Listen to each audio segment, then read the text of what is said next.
Message में आपका स्वागत है। मैं रोहित शर्मा, सब्जेक्ट अपना ज्योग्राफी। देखिए, हम बात करने वाले हैं आज लेसन नंबर 4 की, और लेसन का नाम है महासागरों और महाद्वीपों का वितरण। जैसे कि आपको पता है, इस लेसन के बारे में मैं पिछली वीडियो में भी कई बार चर्चा कर चुका हूं कि किस प्रकार से आपके महाद्वीप जो है वो आपके महाद्वीप जो थे वो किस प्रकार से बने, किस प्रकार से महाद्वीपों का विभाजन हुआ, जिसके अंदर एल्फ्रेड वेगनर का महाद्वीपीय विस्थापन सिद्धांत जो मैंने आपको बता दिया, उस सिद्धांत के अकॉर्डिंग आपको यह बताने की कोशिश की गई है कि किस प्रकार से आपके महाद्वीप बने।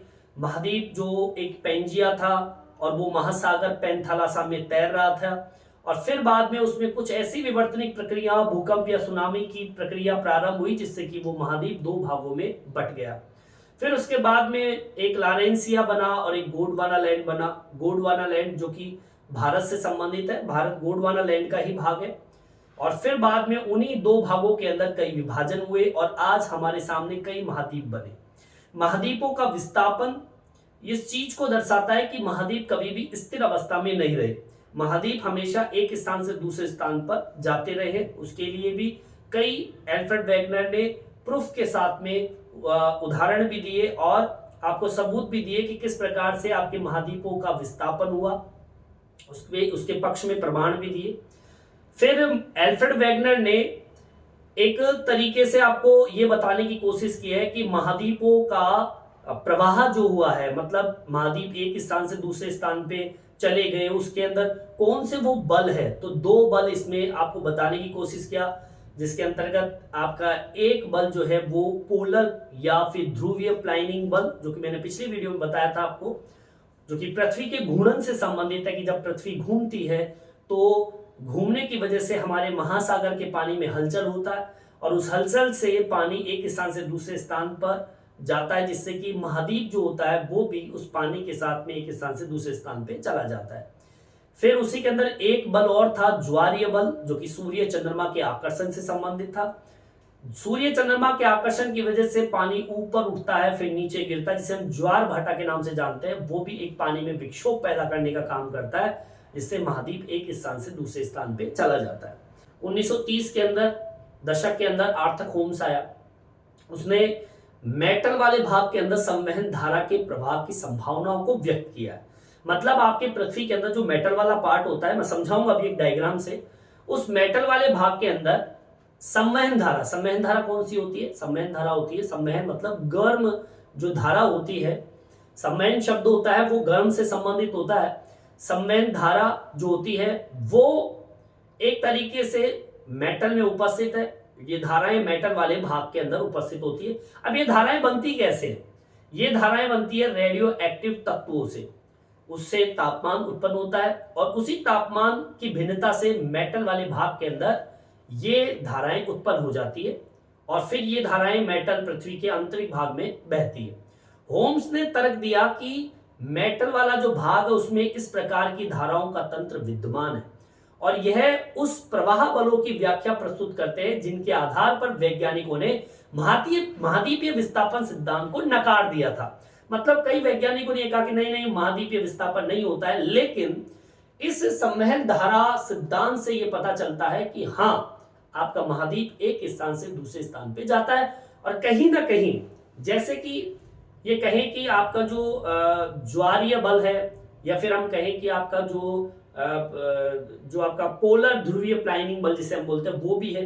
ये भी महाद्वीपीय विस्थापन का सिद्धांत जो है ये भी महाद्वीपों को एक स्थान से दूसरे स्थान पे ले जाता है। लेकिन साथ में यहाँ पे संवहन धारा सिद्धांत भी कम नहीं है। ये भी आपके धाराएं जो होती है वो आपके महाद्वीप को धक्का मारती है और महाद्वीप को एक स्थान से दूसरे स्थान पर ले जाने में सहयोग करती है। तो यहां पर जो वैज्ञानिक ये नहीं मानते हैं कि महाद्वीप का विस्थापन हुआ है कि नहीं हुआ है, जो नकारते हैं, उनके लिए ये व्याख्या इंपॉर्टेंट मानी जाती है। ठीक है, तो 1930 के दशक की बात है। ठीक है, 1930 के दशक में एक व्यक्ति आता है, आर्थर होम्स। ठीक है, ये व्यक्ति आके बताता है, क्या बताता है? ने मेटल भाग में किसकी संभावना प्रस्तुत की? संवहन धारा के प्रभाव की संभावना व्यक्त की। ठीक है, में संवहन धाराओं की संभावना व्यक्त की है। ठीक है, अब ये संवहनीय धारा सिद्धांत जो है, संवहनीय धारा बनती कैसे है ये भी देख लेंगे। ये धाराएं रेडियो एक्टिव, ठीक है, रेडियो एक्टिव तत्वों, ठीक है, हमारी पृथ्वी के अंदर देखो, हमारी पृथ्वी का तापमान क्यों बढ़ता है? इन तत्वों की वजह से। कुछ ऐसे तत्व होते हैं जिनकी वजह से हमारी पृथ्वी का तापमान, ये जो रेडियो एक्टिव तत्व होते हैं, ये ताप उत्सर्जित करने का काम करते हैं, जिसकी वजह से तो हमारी पृथ्वी के आंतरिक भाग का तापमान ज्यादा होता है। कुछ तत्व ऐसे होते हैं जो कि ऊर्जा उत्पन्न करते हैं।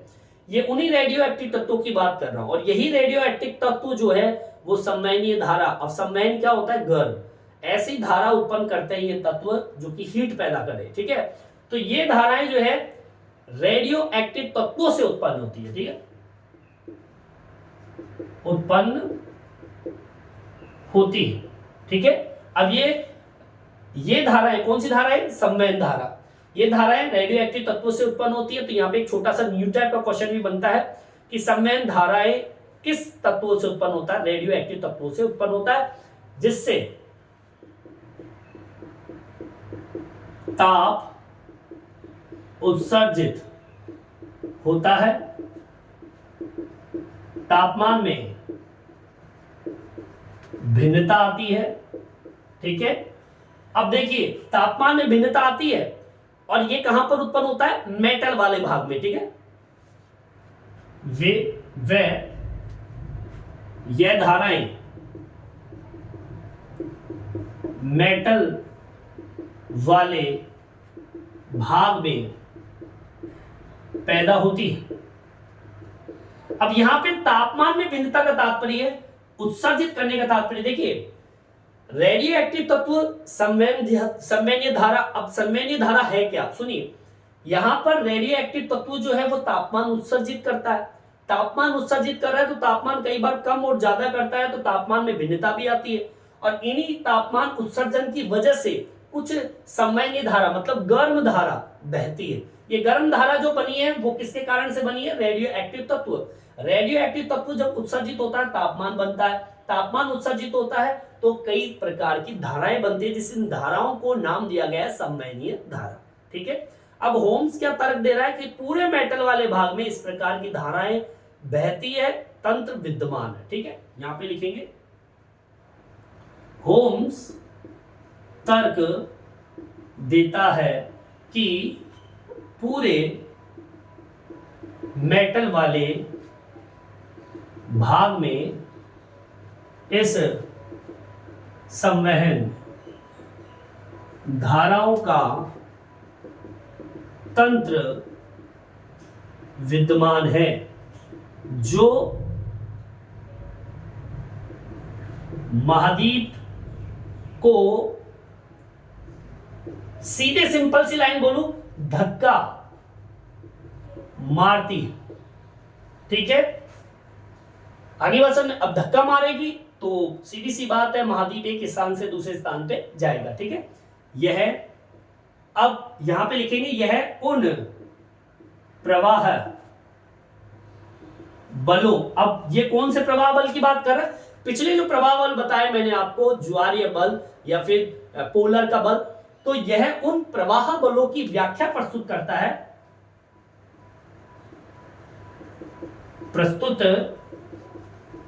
है जो महाद्वीपीय विस्थापन में मदद करता है। वह उन महाद्वीपीय या फिर या लिखेंगे वह उन वैज्ञानिकों को भी नकारता है जो महाद्वीपीय विस्थापन में विश्वास नहीं करते। मतलब कुछ वैज्ञानिक है जो कि ये मानते हैं कि भाई महाद्वीपों का विस्थापन नहीं हुआ, लेकिन यहां पर आर्थक होम्स ये बताना चाहता है, जो कि मैं शुरू से बता रहा हूं। देखिए, पोलर का प्लाइनिंग बल, ध्रुवीय बल, जो कि पृथ्वी के घूर्णन से संबंधित है। ज्वारीय बल, जो कि ज्वार भाटा, जो कि सूर्य चंद्रमा के आकर्षण से संबंधित है। अब यहां पर एक बल और है, संवहन धारा सिद्धांत। ये बल भी आपके महाद्वीपीय विस्थापन को प्रस्तुत करता है। ये बल भी आपके महाद्वीप को एक स्थान से दूसरे स्थान पर ले जाता है। बस अंतर इतना सा है कि जो पोलर का ध्रुवीय प्लाइनिंग बल है वो तो पृथ्वी के घूर्णन से संबंधित है, ज्वारीय बल है सूर्य चंद्रमा के आकर्षण से संबंधित है। यहां पे संवहन धारा सिद्धांत जो है वो रेडियो एक्टिव तत्व से उत्पन्न हुए ताप से उत्सर्जित संवहन धारा से संबंधित है। कि मतलब 1930 के अंदर आर्थक होम्स हुए और वो ये बताना चाहते हैं कि आपका जो पृथ्वी का मेटल वाला पार्ट है वहां पे संवहनीय धारा उत्पन्न है। और ये संवहनीय धारा उत्पन्न हुई है किसकी वजह से? रेडियो एक्टिव तत्व की वजह से। रेडियो एक्टिव तत्व जो है वो तापमान में भिन्नता से मेटल वाले भाग में उत्पन्न होता है, ये धाराएं। और ये धाराएं जो होती है पूरे मेटल वाले भाग में भागती है, और ये उन बलों के अंदर आती है जो बल आपके महाद्वीप को एक स्थान से दूसरे स्थान पे ले जाते हैं। और ये वो ही धाराएं हैं जो कि आपके महाद्वीप को धक्का मारती है और एक स्थान से दूसरे स्थान पे ले जाते हैं। और ये तीनों के तीनों बल जो है वो महाद्वीपीय विस्थापन से संबंधित है। और ये उन वैज्ञानिकों को भी एक मैसेज देती है कि भाई आपका महाद्वीप एक स्थान से दूसरे स्थान पे गया है इन बलों के कारण। समझ में आई बात? अब मैं एक छोटे से डायग्राम से इसको आपको समझा देता हूं। यहां तक समझ में आ गया होगा, यहां तक आप उतार लीजिए। देखिए इसको किस तरीके से समझते हैं अपन, ठीक है? इसको उतार लीजिए आप लोग। अब मैं एक छोटा सा डायग्राम आपके सामने बना रहा हूं, उससे आपको पता चल जाएगा। देखिए, आप सपोज कीजिए कि आपकी ये पृथ्वी है साहब, ठीक है? इस पृथ्वी की बात चल रही है। इस पृथ्वी के अंदर मान लीजिए नीचे वाला पार्ट जो है ये आपकी भूपर पट्टी है, ठीक है? भूपर पट्टी से नीचे की ओर आते हैं तो ये भाग थोड़ा सा आपका दुर्बलता मंडल है, ठीक है? फिर जो ये नीचे वाला पार्ट आता है ये आपके मेटल वाला पार्ट है। अब इस मेटल वाले पार्ट की बात चल रही है। मेटल वाले भाग के अंदर क्या आपके इस मेटल वाले पार्ट के अंदर एक धारा है जो कि इधर इधर इधर ऐसे घूमती रहती है। इसको बोलते हैं संवहन धारा। अब संवहनीय धारा जो है वो कैसे उत्पन्न हुई है? यहां पर मान लीजिए रेडियो एक्टिव तत्व है। कौन से तत्व है? रेडियो एक्टिव तत्व। ये तत्व जो है ताप उत्सर्जित करते हैं। कौन सा ताप उत्सर्जित करते हैं? तापमान। और इस तापमान की वजह से संवहनीय धारा बनती है। क्या बनती है? संवहनीय धारा। संवहन धारा रेडियो एक्टिव तत्व है, जब उत्सर्जित होती है ताप उत्सर्जित होता है, ताप उत्सर्जित होता है, संवहनीय धारा बनती है। अब ये धारा जो है, ये धारा मेटल वाले पार्ट के अंदर कभी इधर भागती है, कभी इधर भागती है, कभी इधर भागती है। जब ये भागती है तो कई बार सतहों पर टक्कर भी मारती है, इस तरीके से धक्का मारती है। जब आपके धक्का मारेगी तो आपका महाद्वीप है जो कि आगे की ओर बढ़ेगा, सरकेगा आगे की ओर। बस सीधी सी बात है, जब कोई प्रेशर धारा जब लगाएगी किसी चट्टान के ऊपर तो चट्टान तो आगे खिसकनी है, सरकेगी आगे की ओर। तो ये जो धारा जो रेडियो एक्टिव तत्वों से बनी है, ये धाराएं जब मेटल वाले पार्ट में जब भागती है तो महाद्वीप की सतहों पर जब टकराती है अंदर ही अंदर, तो वो महाद्वीप को एक स्थान से दूसरे स्थान पर आगे की ओर सरकाती है। तो कहीं ना कहीं ये आपके प्रवाह बलों की व्याख्या भी प्रस्तुत करती है। महाद्वीप प्रवाह बल जिसे हम कह रहे हैं कि महाद्वीप को बहाने में जो बल काम करता है, उस बलों के अंदर ये संवहन धारा सिद्धांत भी एक मुख्य योगदान देने का काम करता है। और जिस आधार पर वैज्ञानिकों ने महाद्वीपीय विस्थापन सिद्धांत को नकार दिया है, उनकी भी व्याख्या प्रस्तुत करने का काम करता है कि भाई हाँ, महाद्वीप जो है वो एक स्थान से दूसरे स्थान पे गया है और उसमें ये बल काम करते हैं, ठीक है? और ये एग्जाम की दृष्टि से इंपॉर्टेंट भी है, कई बार एग्जाम में पूछ लिया जाता है संवहन धारा सिद्धांत के बारे में। हाँ, ये ध्यान रखना, संवहनीय धारा सिद्धांत जो है रेडियो एक्टिव तत्वों की वजह से उत्पन्न होती है, तापमान की वजह से। और ठीक है, तो ये संवहनीय धारा सिद्धांत हो गया। एग्जाम में कई बार पूछा जाता है एक कन्वेंशनल करंट्स थ्योरी किसे कहते हैं, तो आपको एक बार में समझ में आ जाना चाहिए कि रेडियो एक्टिव तत्वों से ये धाराएं बनती है और इन धाराओं से महाद्वीप जो है एक स्थान से दूसरे स्थान पे चला जा सकता है। ठीक है, इस वीडियो में इतना ही। ये वीडियो आपको कैसा लगा कमेंट्स करके जरूर बताएं। मेरे चैनल को सब्सक्राइब जरूर से जरूर करें, जिससे नए नए वीडियो आप तक पहुंचा सकूं। धन्यवाद।